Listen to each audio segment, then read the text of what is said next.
আজকে মূলত ফৌজদারি কার্যবিধি 1898 অনুসারে আমাদের দেখার বিষয়বস্তু ছিল পার্থক্য, এবং আমরা অবশ্যই দেখব এফআইআর এবং কমপ্লেন্টের মধ্যে কি কি পার্থক্য রয়েছে। এই এফআইআর এবং কমপ্লেন্টের মধ্যে বা নালিশের মধ্যে কি ধরনের পার্থক্য রয়েছে সেগুলো দেখার আগে আমরা একটু এফআইআর সম্পর্কে জানব, আমাদের নিজেদের মতো করে সহজ ভাষায় কিছু গুরুত্বপূর্ণ তথ্য, এবং কমপ্লেন্ট বা নালিশ সম্পর্কেও আমরা টুকটাক কিছু জানার চেষ্টা করব। দুটো বিষয় সম্পর্কে যখন আমরা জেনে তারপর পার্থক্যটা দেখব, তখন আমাদের বুঝতে সহজ হবে বলে আমাদের এই আয়োজন। যাই হোক, আজকে আলোচনার আয়োজনে থাকছে এফআইআর, এবং এফআইআর বলতে মূলত পিআরবির বিধি অনুসারে, অর্থাৎ পুলিশ রেগুলেশন অফ বেঙ্গল এর বিধি 243 অনুযায়ী আমলযোগ্য অপরাধ বিষয়ে যে সংবাদটি প্রথম থানায় দেয়া হয় তাকেই মূলত এফআইআর বলা হয়ে থাকে বা এফআইআর হিসাবে গণ্য করা হয়ে থাকে। যদি একটু বইয়ের ভাষায় আমরা দেখি তাহলে তা হচ্ছে ফৌজদারি কার্যবিধির 154 ধারা অনুযায়ী কোনো থানার ভারপ্রাপ্ত কর্মকর্তার নিকট কোনো আমলযোগ্য অপরাধ সংগঠন সম্পর্কে মৌখিকভাবে দেয়া প্রত্যেকটি সংবাদ তিনি লিখে নেবেন, অথবা তার নির্দেশ ক্রমে তা লিখিত হবে। অর্থাৎ থানার ভারপ্রাপ্ত কর্মকর্তার নিকট কোনো আমলযোগ্য অপরাধ সংগঠন সম্পর্কে মৌখিকভাবে দেয়া প্রত্যেকটি সংবাদই তিনি লিখে নেবেন, অথবা তার নির্দেশ ক্রমে তা লিখিত হবে। অর্থাৎ তিনি নিজে লিখবেন অথবা কাউকে নির্দেশ দিবেন, দিয়ে সেটা লিখিত আকারে লিখে নেবেন এবং সংবাদদাতাকে সেটা পড়ে শোনাবেন, এবং সংবাদদাতা যিনি সংবাদটা নিয়ে আসলেন তাকে সেটা পড়ে শোনাতে হবে, এবং লিখিতভাবে প্রদত্ত বা উপযুক্ত মতে লিখিত এরূপ প্রত্যেকটি সংবাদ তা প্রদানকারী ব্যক্তি কর্তৃক স্বাক্ষরিত হবে। অর্থাৎ এফআইআর-এ অবশ্যই সংবাদদাতা বা সংবাদ প্রদানকারীর স্বাক্ষর থাকতে হবে, এবং এই সারমর্ম উক্ত কর্মকর্তা কর্তৃক একই বিষয়ে সরকারের নির্দেশিত আকারে রক্ষিত একটি বইয়ে লিপিবদ্ধ করতে হবে। অর্থাৎ সরকারের নির্দেশ অনুযায়ী যেখানে এফআইআর লিপিবদ্ধ করার কথা সেখানেই এফআইআর লিপিবদ্ধ করতে হবে। এখন আমরা যদি খুব সহজ ভাষায় এফআইআর বোঝার চেষ্টা করি নিজেদের মতো করে, আপনি সকালবেলা ঘুম থেকে ওঠার পর ব্রাশ নিয়ে আপনার বাসার সামনে বের হলেন। বের হওয়ার পরই আপনি পুরুষ অথবা মহিলা কারো একটা মৃত লাশ দেখতে পেলেন। সেটা দেখার মাত্রই আপনি ঘাবড়ে গিয়ে দৌড়ে ওই ব্রাশ হাতেই আপনি থানায় চলে গেলেন, এবং সেখানে কর্তব্যরত বা ভারপ্রাপ্ত যে কর্মকর্তা আছেন তাকে সেই ঘটনার বর্ণনা দিলেন। আপনি ঘুম থেকে উঠলেন, ব্রাশ নিয়ে বাসার সামনে গেলেন, সেখানে পুরুষ অথবা মহিলা কাউকে মৃত অবস্থায় দেখলেন, তার গলায় আঘাত ছিল বা মাথায় আঘাত ছিল, ইত্যাদি ইত্যাদি। যাই হোক, এফআইআর বিষয়ে আর দুটো আমি একটু কেস রেফারেন্স দিচ্ছি, আপনারা সেগুলো নোট ডাউন করে নিতে পারেন, পরবর্তীতে দেখে নেবেন। হাসুরা বেগম বনাম বাংলাদেশ এবং রাষ্ট্র বনাম দফাদার মারফত আলী শাহ ও অন্যান্য, এই কেস দুটোতে মূলত বর্ণনা করা হয়েছে। আমি যদি হাসুরা বেগম বনাম বাংলাদেশ কেসটা একটু দেখি, সেখানে বলা হচ্ছে মামলা অনুযায়ী যখন কোনো আমলযোগ্য অপরাধ সম্পর্কে কোনো তথ্য মৌখিকভাবে বা লিখিতভাবে পুলিশের নজরে আনা হয়, তখন পুলিশ কর্মকর্তা নির্দিষ্ট কারণে তথ্য লিপিবদ্ধ করতে বাধ্য।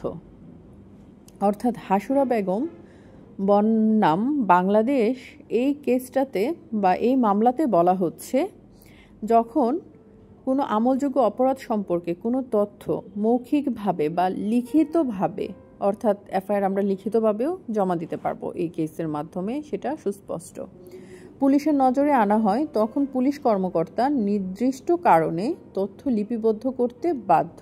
অর্থাৎ তথ্যগুলো লিপিবদ্ধ করতে পুলিশ বাধ্য থাকবে। সব সময়ই অপরাধের তথ্য থানায় এসে দিতে হবে ব্যাপারটা এমন নয়। অর্থাৎ সব সময় যে তথ্য থানায় এসে দিতে হবে ব্যাপারটা এমন না। কোনো কারণে যদি পুলিশ সেই ঘটনাস্থলে পৌঁছান, তখনও যদি কেউ লিখিত আকারে বা মৌখিকভাবে কোনো সংবাদ দিয়ে থাকে তাহলে সেটাও এফআইআর হিসাবে গণ্য হবে। তারপরে আমরা যে কেস রেফারেন্সটা দিয়েছি তা হচ্ছে রাষ্ট্র বনাম দফাদার মারফত আলী শাহ ও অন্যান্য। এই মামলায় বলা হচ্ছে মামলা অনুযায়ী স্থানীয় থানায় দেয়া কোনো বার্তা দুর্বোধ্য হলেও এটি কোনো আমলযোগ্য অপরাধ প্রকাশ করলে তা 154 ধারার অধীন এফআইআর হতে পারে। দুর্বোধ্য, বার্তাটা হচ্ছে দুর্বোধ্য, অর্থাৎ বোধগম্য না, বোঝা যাচ্ছে না হলেও এটি কোনো আমলযোগ্য অপরাধ যদি প্রকাশ করে, সেই বার্তা যদি কোনো আমলযোগ্য অপরাধ প্রকাশ করলো, তবে তা 154 ধারার অধীনে এফআইআর হতে পারে। এছাড়া আমলযোগ্য অপরাধ সম্পর্কে থানার টেলিফোন বার্তা পুলিশ কর্মকর্তা লিপিবদ্ধ করে তদন্ত শুরু করলে তখন সেই টেলিফোন বার্তাকে এফআইআর হিসাবে বিবেচনা করা যাবে। অর্থাৎ বলা হচ্ছে, আমরা বলছি যে থানায় গিয়ে তথ্যটা দিতে হবে 154 ধারার সংজ্ঞায়।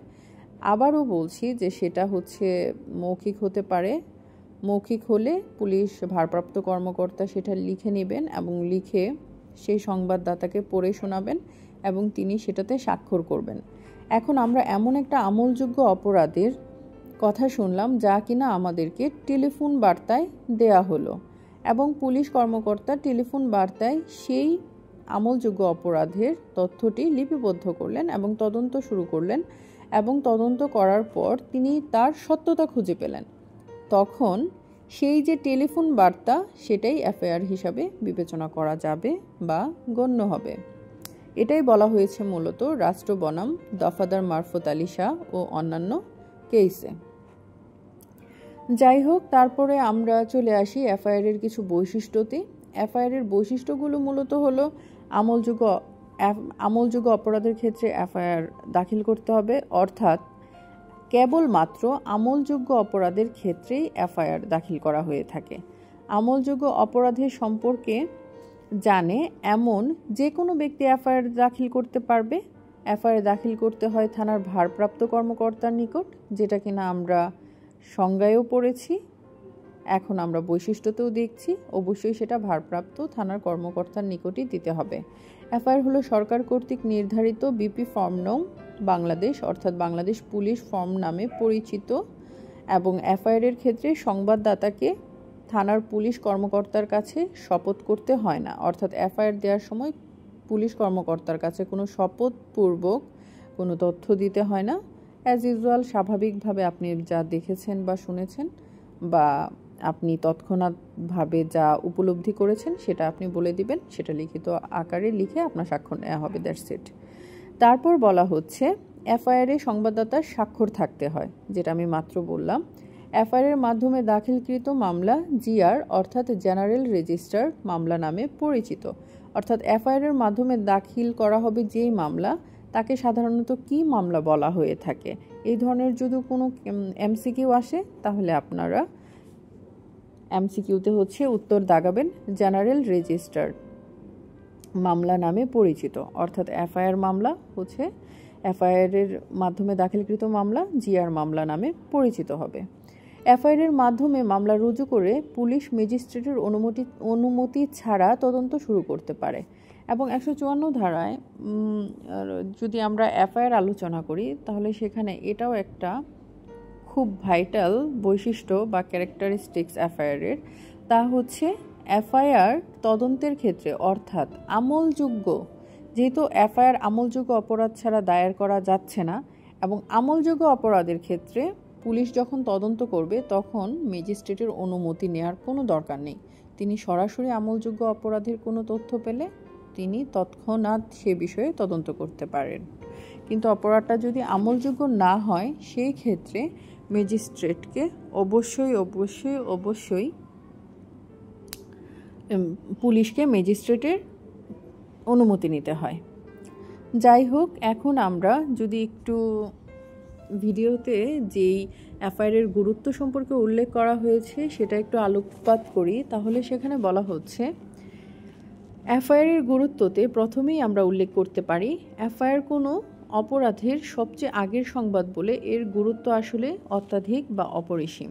যেমন এফআইআর ফৌজদারি মামলার মূলত ভিত্তি, যেহেতু এফআইআর এর ভিত্তিতেই মামলাটার শুরু, সেই ক্ষেত্রে শুরুটাকে আমরা ভিত হিসাবে ধরেই নিতে পারি।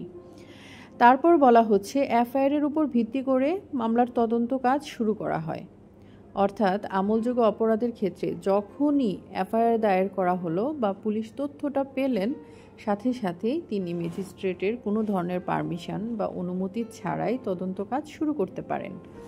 কোনো অপরাধের তদন্ত হতে বিচারে আসা পর্যন্ত যে সময় ব্যয় হয় এর মধ্যে কিছু তথ্য ভুলে যাওয়া স্বাভাবিক ক্ষেত্রে এফআইআরের গুরুত্ব অনেক।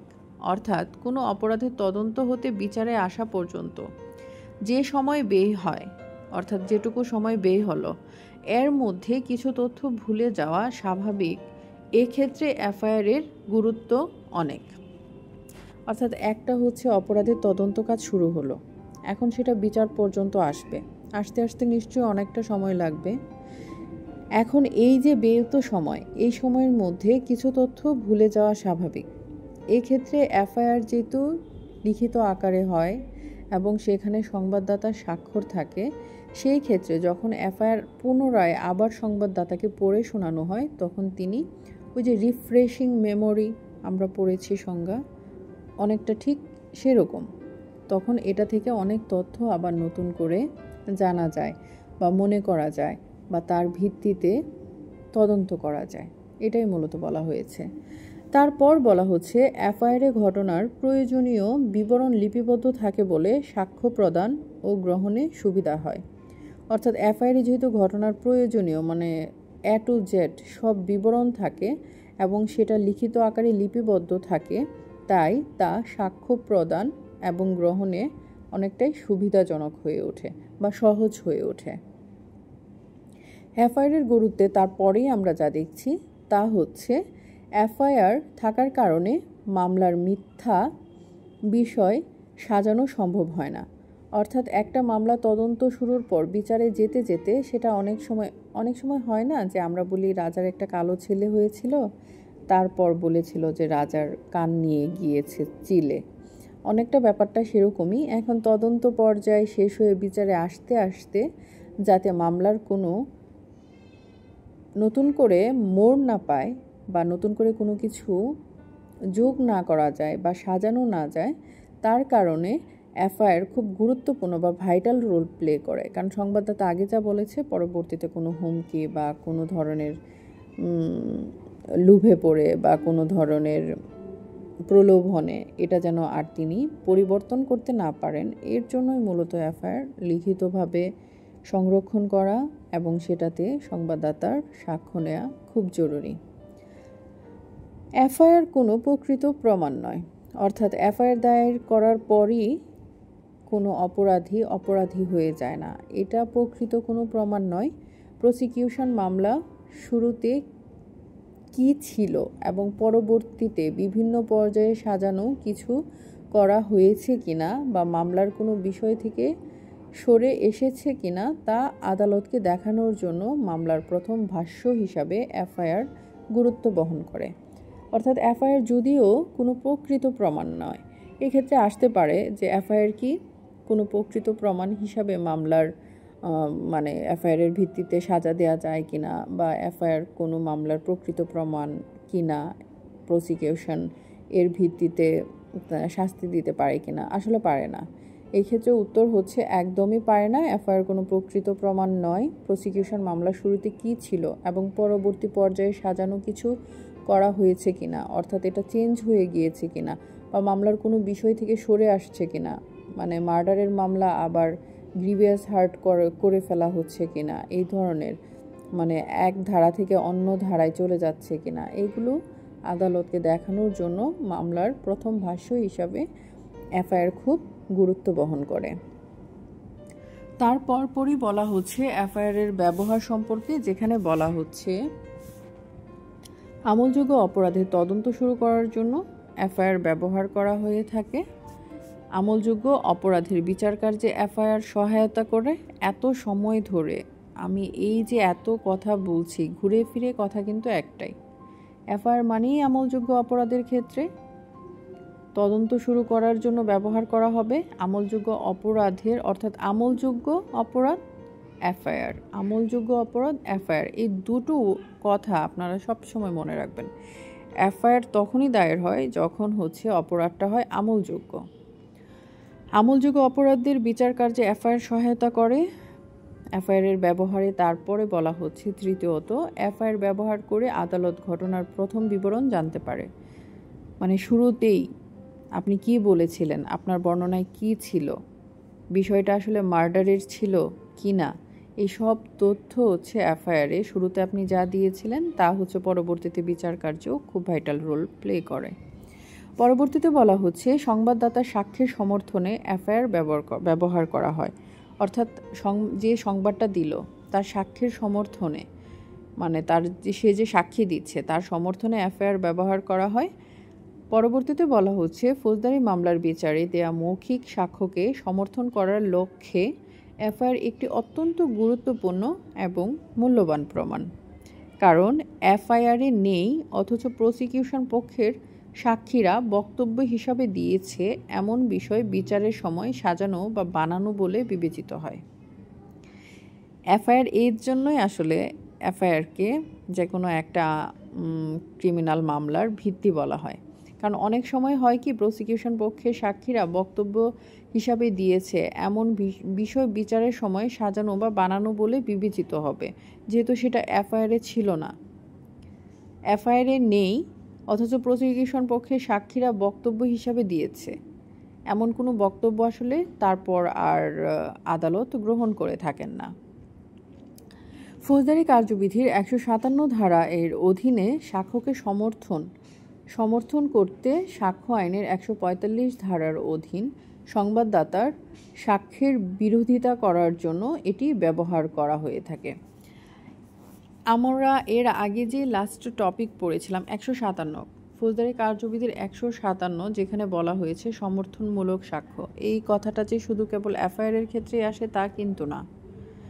এই কথাটা কিন্তু আপনার এর আগেও আমরা পড়েছিলাম ডাইং ডিক্লারেশন, অর্থাৎ 32তেও আসে। 32তে যখন একজন মৃত ব্যক্তি একটা মৃত্যুকালীন ঘোষণা দিলেন কিন্তু পরবর্তীতে তিনি বেঁচে গেলেন, সেই ক্ষেত্রে এই যে তার মৃত্যুকালীন ঘোষণা সেটা হচ্ছে সমর্থনমূলক সাক্ষ্য হিসাবে ব্যবহার করা হয় এবং সেটাও করা হয় 157 ধারায়। এখানেও বলছে এফআইআরও 157 ধারা এর অধীনে সাক্ষ্যকে সমর্থন করে সাক্ষ্য আইনের 145 ধারার অধীনে সংবাদদাতা সাক্ষীর বিরোধিতা করার জন্য এটি ব্যবহার করা হয়। সেই 32 ধারায়ও একই কথা ছিল, যেখানে বলা হয়েছিল সাক্ষ্য আইনের 32 ধারা, যেখানে বলা হয়েছে ডাইং ডিক্লারেশনের কথা, এবং সেখানেও 145 অর্থাৎ জেরায় হচ্ছে সাক্ষ্য আইনের জেরায়ও এই সমর্থনমূলক সাক্ষ্য হিসাবে 157 ধারা ব্যবহার করা আমরা করেছিলাম বা করা হয়েছিল, আমরা আলোচনা করেছিলাম। এখানেও ঠিক এসে তাই বলছি ফৌজদারি কার্যবিধির 157 ধারার অধীনে সাক্ষ্যকে সমর্থন করতে সাক্ষ্য আইনের 145 ধারার অধীন সংবাদদাতার সাক্ষীর বিরোধিতা করার জন্য এটি ব্যবহার করা হয়। সর্বশেষ বলা হচ্ছে কোনো গুরুত্বপূর্ণ বিষয়ে যে সাক্ষ্য দেয়া হয় তা যদি এফআইআরের ভাষা থেকে ভিন্ন হয় তাহলে সেখানে সন্দেহ থেকে যায়, এটি প্রসিকিউশনের মামলা দুর্বল করে দেয়। অর্থাৎ কোনো গুরুত্বপূর্ণ বিষয়ে যে সাক্ষ্য দেয়া হয় তা যদি এফআইআরের ভাষা থেকে ভিন্ন হয়, আসলে এটা কি খুন ছিল নাকি গুরুতর আঘাত ছিল, আপনি এফআইআরে বলছেন আপনি মৃত অবস্থায় দেখেছেন, লাশটি পড়েছিল, কিন্তু বিচারিক পর্যায়ে গিয়ে আপনি বলছেন, সাক্ষ্যে গিয়ে আপনি বলছেন না, তিনি তখনও মারা যাননি, তিনি গুরুতর আহত হয়েছিলেন। এইসব কারণেই মূলত গুরুত্বপূর্ণ বিষয়ে যে সাক্ষ্য দেয়া হয় তা যদি এফআইআরের ভাষা থেকে, অর্থাৎ একবার আপনি মৃত বলে এফআইআরে উল্লেখ করেছেন, পরবর্তীতে যদি আপনি ভিন্ন কথা বলেন তাহলে সেখানে সন্দেহ থেকে যায়, এটি প্রসিকিউশনের মামলা দুর্বলও করে দেয়। তাই আমরা বলতে পারি উপর্যুক্ত আলোচনা হতে এফআইআর একটি বহুমুখী ব্যবহার রয়েছে, অর্থাৎ এত সব কথা বলা এবং এত সব কথার মধ্য থেকে আমরা বলতে পারি বা দেখতে পাচ্ছি বা শুনতে পাচ্ছি এফআইআরের আসলে বহুমুখী ব্যবহার রয়েছে। যাই হোক, আমরা এখন এফআইআরের সাক্ষ্যগত মূল্যটা একটু ছোট্ট করে দেখার চেষ্টা করব। সেখানে বলা হচ্ছে যে সাক্ষ্যগত মূল্য কতটুকু। এর আগেও আমরা বলেছি বা আমরা উল্লেখ করছি যে সাক্ষ্যগত মূল্য মূলত সমর্থনযোগ্য সাক্ষ্য হিসাবে ব্যবহার করা হয়ে থাকে। তারপরও যদি আমরা আর একটু গুরুত্ব দিয়ে দেখি তাহলে সেখানে বলা হচ্ছে বইয়ের ভাষায় সংবাদদাতার বক্তব্যের মূল্যায়নের জন্য এফআইআরের গুরুত্ব রয়েছে।